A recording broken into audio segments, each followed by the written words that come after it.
Parce que la puissance de Dieu est dans son évangile. TV Grace French présente l'Esprit du Christ. Les paroles ineffables de Dieu sur les lèvres de Jésus-Christ homme.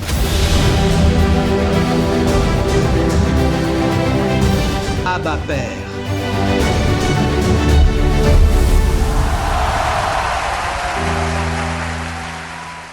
Éphésiens 2, 10, Éphésiens 2, 10.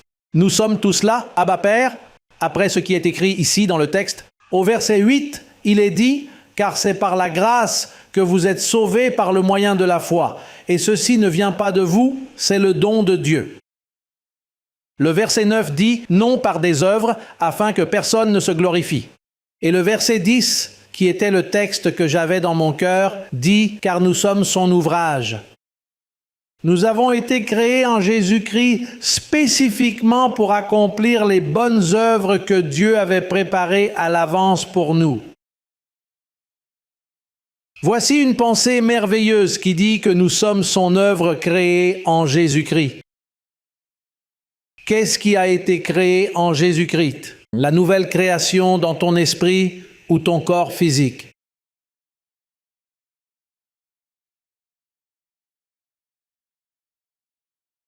Cela veut dire que nous sommes créés en Jésus-Christ. En Jésus-Christ.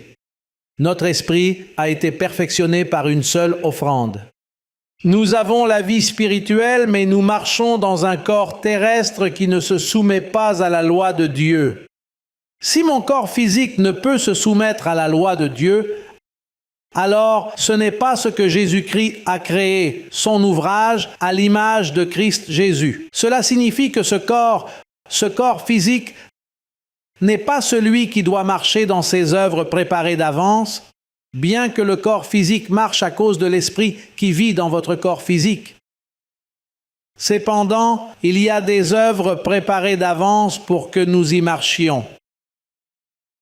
Maintenant, voyez le repos spirituel nécessaire pour que votre chair physique ne forme pas ces œuvres. Car il nous est ordonné de nous reposer de nos œuvres. Et vos œuvres, que sont-elles? Elles sont comme des chiffons souillés, elles ne servent à rien. Vos œuvres n'ont jamais servi. Maintenant, il y a des œuvres qu'il a préparées d'avance. Ta chair ne les forme pas. Mais il faut savoir bien diviser ces œuvres préparées d'avance. Ce sont des œuvres communiquées à ton esprit. Ce sont des œuvres communiquées qui viennent quand tu sais vivre dans l'esprit. Quand tu te nourris bien spirituellement, il commence à te signaler et à te guider vers ces œuvres préparées d'avance. Car dans la chair, tu peux prendre n'importe quelle décision. Maintenant, voyez, nous sommes son ouvrage. Et comme nous sommes sa création, il doit avoir des œuvres pour les réalisations, pour ce qu'il fait. Sais-tu pourquoi? Parce que toute création a ses œuvres préparées d'avance. Par exemple, tout ce que Dieu a créé, il y a beaucoup de créations. Il y a les arbres, il y a les poissons, il y a les fleurs, il y a les papillons. Tout ici est création. Et toute création a des œuvres préparées d'avance. La parole de Dieu dit que l'herbe commence à naître et produit ensuite des fleurs. C'est-à-dire que l'herbe ne doute pas qu'elle va se développer. Un arbre ne doute pas qu'il va grandir, il a juste besoin de terre. Une fois qu'il a de la terre, cela a sa propre œuvre en développement. La Bible nous dit, regardez les oiseaux du ciel, qui ne travaillent pas, ni ne filent, ni ne s'inquiètent, et ils ne manquent de rien. De rien. Alors la Bible nous compare et dit, combien plus vous? Comme pour dire, si toute création a son point de développement. Toute création, tout ce qui est créé ici, rien ne lui manque.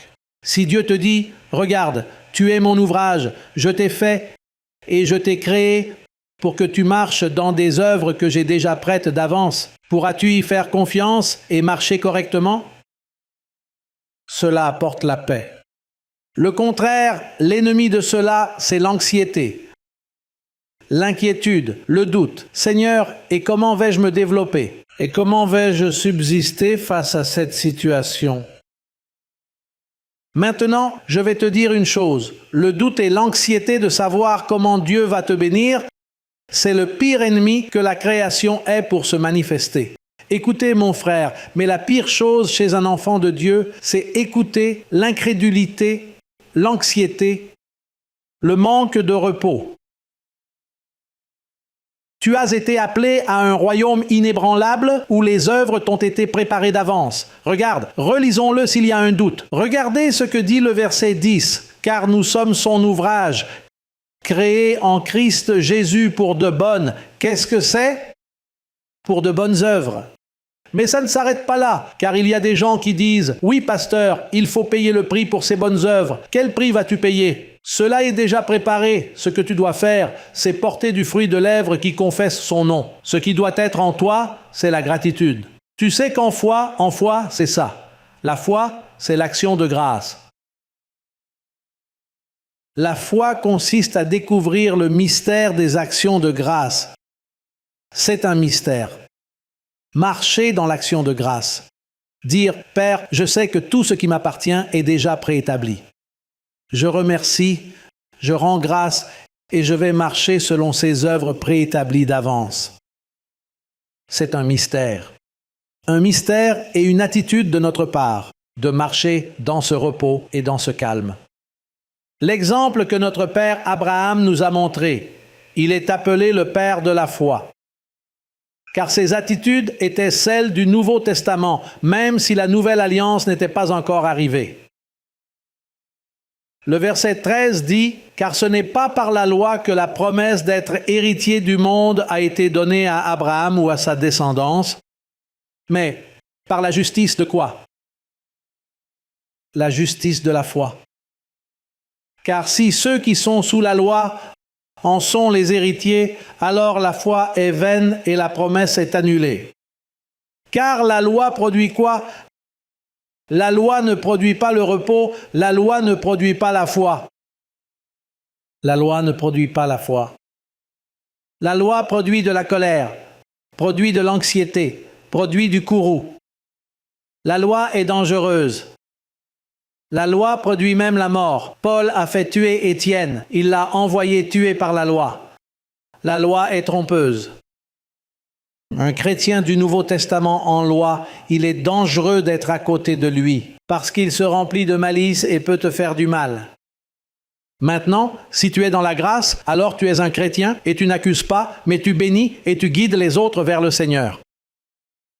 Le verset 16 dit ici, « Par conséquent, c'est par la foi, afin que ce soit par la grâce, afin que la promesse soit ferme pour toute sa postérité, non seulement pour celui qui est de la loi, mais aussi pour celui qui est de la foi d'Abraham, lequel est le Père de nous tous. Comme il est écrit, je t'ai établi Père de plusieurs nations, devant Dieu, en qui il a eu foi, lui qui donne la vie aux morts et appelle les choses qui n'existent pas comme si elles existaient. Il a cru en espérance contre toute espérance pour devenir Père de plusieurs nations, conformément à ce qui lui avait été dit, telle sera ta descendance. Et il ne faiblit pas dans la foi en considérant quoi? Pasteur, quand on regarde le corps physique, peut-on faiblir dans la foi?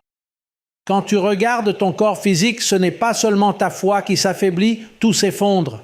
Alors, il y a un appel, regarde, à contempler la nouvelle création en Christ Jésus qui est en toi.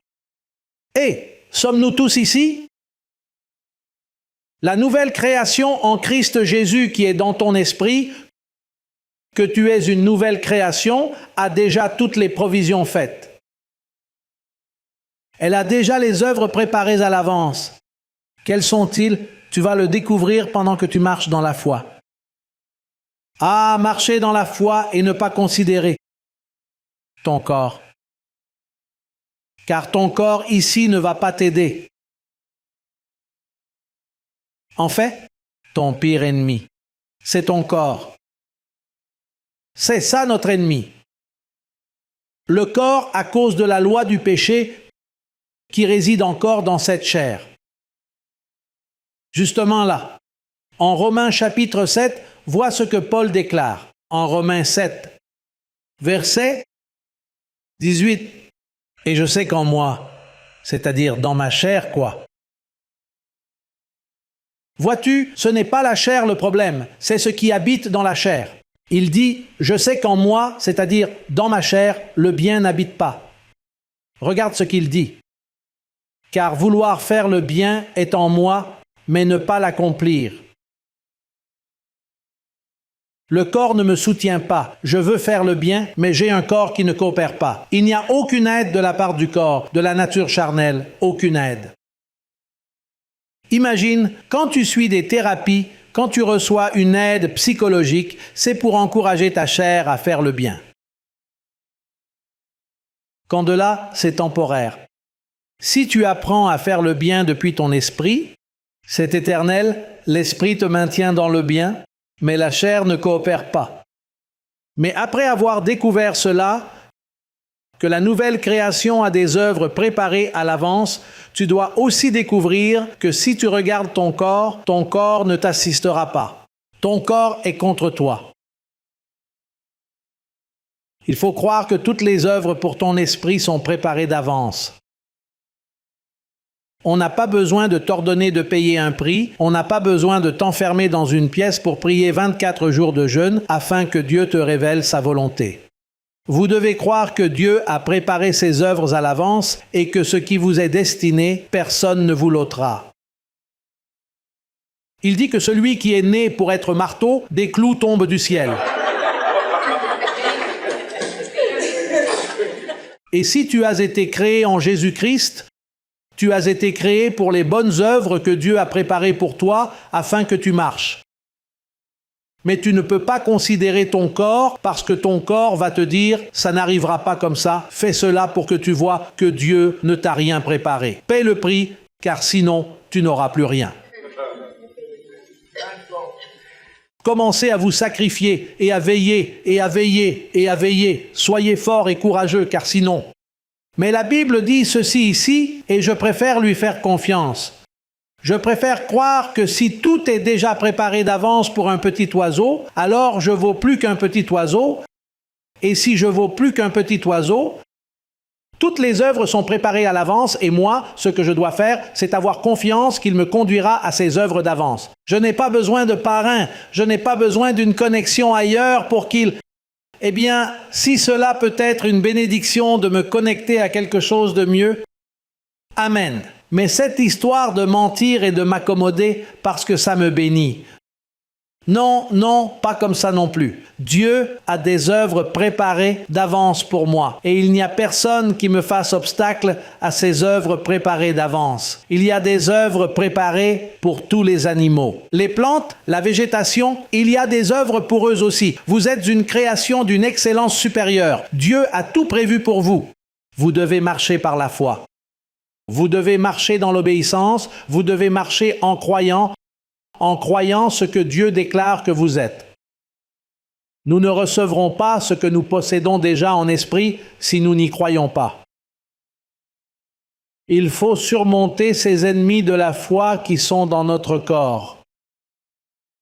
Tous ces traits qui proviennent de notre chair, qui vont à l'encontre de ce que Dieu a déjà décrété pour toi, sont des œuvres préparées d'avance pour vous. Maintenant, sommes-nous prêts à nous humilier, c'est-à-dire, Dieu a ses œuvres pour moi. Seigneur, je ne vais pas désobéir, je vais croire. Je ne me désespérerai pas, je ne serai pas anxieux. Et je mets le Seigneur en premier. Père, je crois que tu me bénis. Je crois que tu es à mes côtés. Je crois que tu es mon secours. Je n'aurai pas peur de ce que l'homme peut m'infliger. Mais cette attitude doit être présente et surveiller le corps. Parce que, vois-tu, j'ai toujours été frappé par ce qu'Abraham a dit, et il n'a pas considéré son corps, même s'il avait 100 ans. Écoutez, ne pas tenir compte de votre corps ici. Pour Abraham, c'était avoir un fils. Mais dans notre cas, il se peut que le corps nous soigne de différentes manières et nous dise que nous n'allons pas réussir. Et tu dois voir que ton ennemi, là où il va travailler, est le corps, te suggérant, te parlant, t'accusant, faisant toutes sortes de ruses pour arrêter ce qui a déjà été fait en ta faveur. Ce qui est déjà fait. Combien croient en Dieu et qu'il a déjà des œuvres préparées d'avance? Eh, quelle bonne question, pasteur, quelles seront-elles? Ah? Et comme nous aimons connaître l'avenir. C'est pour cela qu'il y a des devins. C'est pour cela qu'il y a des astrologues. Les astrologues parlent toujours de l'avenir. Même dans l'Église, des astrologues se sont infiltrés qui commencent à vous dire « Écoutez, mon serviteur, j'ai ceci pour vous, j'ai cela pour vous, et l'année telle, je vous bénirai de cette façon. Écoutez, voudriez-vous qu'on vous révèle maintenant tout votre avenir ?» Maintenant, le futur, tu n'as pas à découvrir le futur avec un luxe de détails. Ce que tu dois découvrir du futur, c'est ce que dit le mot qui dit « Regarde, tu es ma création, créée en Jésus-Christ, et j'ai préparé d'avance pour toi des œuvres dans lesquelles tu marcheras. » Et les œuvres de Dieu sont toutes bonnes. Dieu a-t-il de bonnes choses pour vous? Combien croient que Dieu a de bonnes choses? Il n'a rien de mauvais? Il n'a rien de mauvais pour vous? Le mal qui peut vous arriver est ce que vous permettez d'entrer par le corps. Une de ces malédictions, il y a des gens qui maudissent dans les églises. Il y a des gens qui aiment jouer le rôle de devin et vous disent « Écoutez, le Seigneur me montre qu'une tragédie arrive contre vous. » Et si tu sais où tu te tiens, tu dis « Frère, mais la Bible dit qu'il y a de bonnes œuvres prêtes à marcher dans celle-ci. D'où as-tu tiré cette Bible que tu as sur la tête ?» C'est que Dieu me révèle. Eh bien, regardez, demandez-lui de révéler sa propre vie et laissez la mienne tranquille.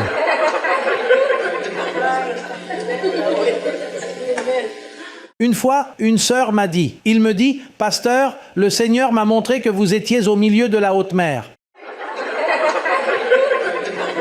Et c'était quand je commençais avec cette grâce que tout le monde me disait dans la congrégation, tout le monde, j'étais le cobaye de tous les prophètes et tous ceux qui avaient des airs de prophète et de divination. Et alors tout le monde m'apportait une prophétie. Alors cette sœur, considérée comme une puissante prophétesse, s'est approchée de moi un jour et m'a dit, « Frère, Dieu m'a montré une vision avec vous. Et Dieu me l'a montré en haute mer. »« Oui, ma sœur, m'a-t-elle dit, et Dieu m'a montré que vous étiez sur un patin de glace. Et vous surviviez grâce au bloc de glace qui était là. Et alors, écoutez, et elle me disait, et la glace fondait. Vous savez ce qui allait m'arriver, n'est-ce pas ?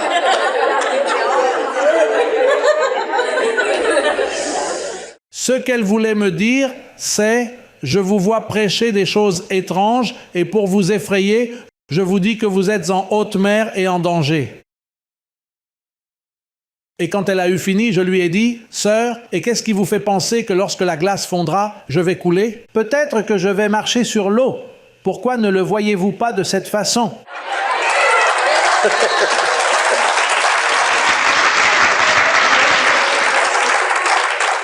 Et d'autres commencent, regardez, d'autres commencent à vous dire « Frère, j'ai rêvé qu'il y avait un gros serpent dans votre maison. » Et que le serpent avait complètement entouré votre maison, vous empêchant de pouvoir en sortir. Et que se passait-il d'autre, mon frère? Et ce serpent va vous manger. C'est prophétie. Et alors, vous devez lui répondre ainsi, mon frère. Et n'avez-vous pas vu si le serpent était déjà carbonisé ou déjà mort? Parce que l'idée est de vous faire peur. Eh bien, écoutez, il ne faut pas me parler de l'avenir. Mon avenir est en Éphésiens 2, 10. José Luis, regarde, tu es mon ouvrage. Créé en Jésus-Christ pour accomplir de bonnes œuvres, lesquelles Dieu a préparées à l'avance pour que tu y progresses.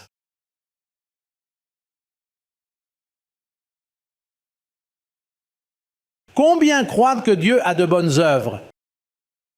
Elles sont bonnes. Il n'y a rien de mauvais ici. Savez-vous qui apporte le mal ici? Votre propre imagination. J'ai l'impression que beaucoup d'eau sont en train d'arriver. Ah, et vous devez faire attention, car maintenant, en ces derniers jours, il y a de l'inflation. Et comme il y a l'inflation, eh bien, il y a les prophètes qui cherchent. Vous souvenez-vous quand Jésus a réprimandé les pharisiens et leur a dit « Hé, vous cherchez toujours les signes ?»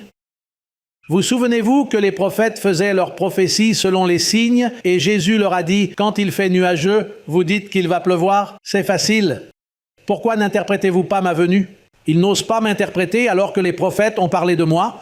Moïse a parlé de moi, tout l'Ancien Testament a parlé de moi, et de moi, ils ne disent rien, mais ils attendent qu'il fasse un ciel couvert pour dire qu'il va pleuvoir. Ce sont des têtus. Et il y a des gens qui attendent toujours l'arrivée d'Halloween pour parler des démons. Et aussi, ils attendent que le jour des amoureux arrive pour dire « le seul amoureux est le Christ ». Et ils attendent que Noël arrive pour dire que ce n'était pas la date de la naissance. Alors ils passent leur temps à attendre les signes des temps comme faisaient les pharisiens pour prophétiser. Et alors ils se forment une guerre là-bas, et aussitôt ils arrivent avec des prophéties. Et maintenant les finances vont un peu mal, et ils commencent à dire que tout le marché commun, le marché européen, tout est signe pour eux, et ils se basent là-dessus. Alors, si la situation s'améliore, ils vous disent « fais attention que ça s'est amélioré », et si ça empire, ils vous disent le contraire. C'est pour cela, porte attention, si tu le désires. Si tu veux un chemin sûr, si tu veux vivre en paix, ce que tu dois faire, c'est mettre tes yeux sur Jésus, l'auteur et le consommateur de la foi. Il te dit à toi ce soir, regarde mon peuple. Vous êtes mon ouvrage et je vous ai créé en moi-même. Vous êtes mon ouvrage créé en Jésus-Christ. Presque rien. Créé en Jésus-Christ pour marcher pendant la grande tribulation.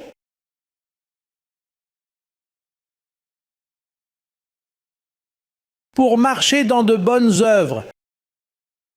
Celles que j'ai préparées à l'avance pour vous. C'est pourquoi, quand Abraham dit qu'il n'a pas tenu compte de son propre corps, dans le corps, il y a des choses mauvaises.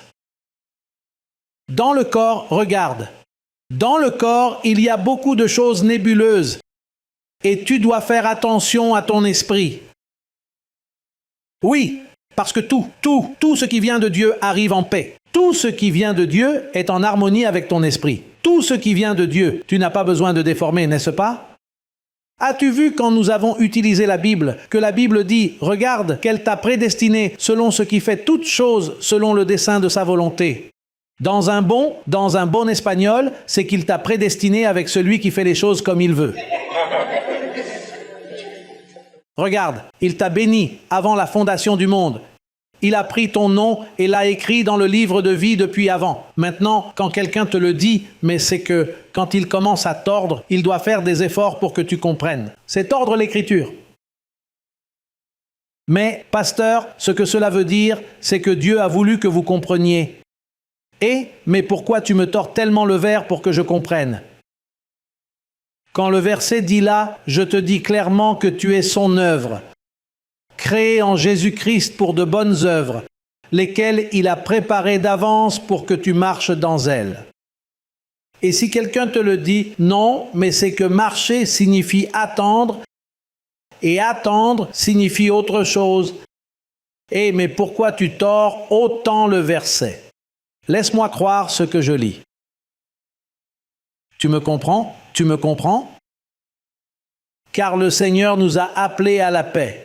Il dit, jetez toute votre anxiété sur lui parce qu'il prend soin de vous. Il ne va pas te tromper. Comment va-t-il te mentir? Il te dit qu'il t'a béni de toute bénédiction, qu'il a préparé de bonnes œuvres pour que tu marches. Alors, pourquoi dois-tu maintenant bâtir une foi et faire des efforts? Non, vous marchez ici, regardez, vous marchez ici, à la part, avec l'esprit, tranquillement, avec un sourire. Béni, je ne suis pas troublé, je marche en confiance. Non, mais c'est que Dieu a dit que tu... Eh bien, c'est que Dieu a dit, regarde, ne t'inquiète pas trop, c'est moi qui dois agir et tu es plus préoccupé que moi. Mais c'est que je suis témoin que Dieu t'a dit à toi. Laisse-moi tranquille, j'ai déjà arrangé ça avec Dieu. Pourquoi dois-tu être en train de me dire des choses et de me rappeler que Dieu m'a dit? Quelle est l'idée derrière ça? Quel est ton empressement à ce que Dieu m'ait parlé? Laisse-moi tranquille et suis ton chemin et je suis mon chemin. Et ce que dit l'apôtre Paul s'accomplit, que chacun ici portera son propre fardeau?